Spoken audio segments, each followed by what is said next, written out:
Hey, so what we got here is the nanoKEY Studio by Korg. It's a new controller that has basically 4 things in one. It's very lightweight. It's also Bluetooth MIDI, which is an interesting thing I've never used before. So I spent the last couple days using this with Ableton Live and it works great. So today I'm focused on using this as a Bluetooth controller with the Korg Gadget App. Gadget is like, it's a DAW, but it doesn't record. It's kind of like Reason by Propellerheads for the iPad. So it's basically like you've got a lot of cool synths and instruments in there, including a sample player. And it's for making beats and sketching out ideas and stuff. But it's really powerful. It's not a toy. It's pretty awesome. So I'm going to try to set that up with the Bluetooth right now. So the first thing you want to do is turn Bluetooth on.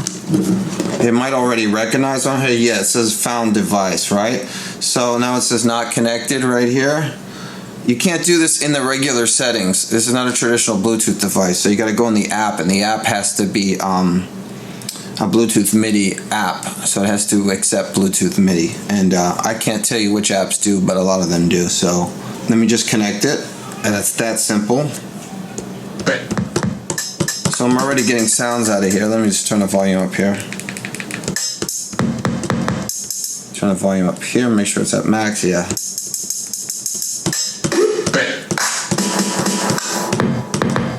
They're perfectly mapped out.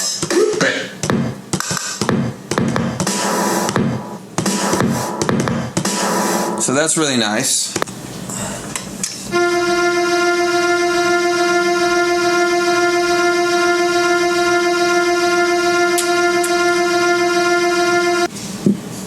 So here I've got it with the Kingston, which is a polyphonic chip synthesizer. It gives you those video game sounds, those old school video game sounds.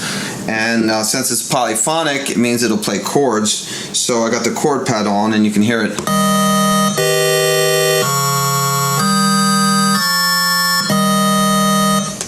Easy scale. Got the chords up here. Turn off easy scale. Regular notes, arpeggiator with easy scale. Well, I'll use the arpeggiator with a scale guide, and then you can see the lights here, and then you can hold down the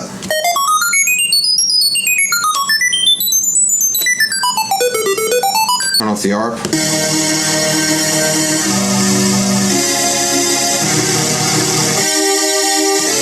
Alright, overall, I give it definitely an 8 out of 10. I'll give it an 8 out of 10 because it's got innovative features. It's Bluetooth. I don't know about the battery life, but who cares? Get rechargeables. And it's just incredibly lightweight, incredibly small and thin.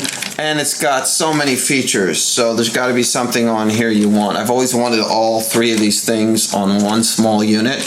And there's just nothing smaller out there that has all 3 things. I've got knobs, which I can use MIDI assign to control anything from faders to synth parameters to envelopes, whatever I want. And I've got drum pads. They're not huge, but if I want to bang out a little quick drum beat, they certainly work fine and good for samples as well. And then I've got a nice keyboard that, although these aren't professional keyboard keys, at least I can play out a melody. And then it's got these bonus features, which I'm starting to really love, which chord pad, obviously if you don't know how to play chords or can't remember them, even if you do, it's very easy just to have the chords up here. And the easy scale is kind of neat, that's okay. And the scale guide I really like as well, so I could play what's in scale and avoid hitting those bad notes. Great with Gadget, so if you've got this and you don't have Gadget, I recommend buying Gadget. It's worth the $20 price tag. I know that's a lot for an app, but it really is cool. It has great, just the synthesizer sounds alone. I haven't used the sequencer much. You've got a formidable little beast of a kit right here with this and Gadget on your iPad, and it's wireless. What more could you want? So that's SPLURT technology. This is my Korg nanoKEY Studio mobile MIDI keyboard review.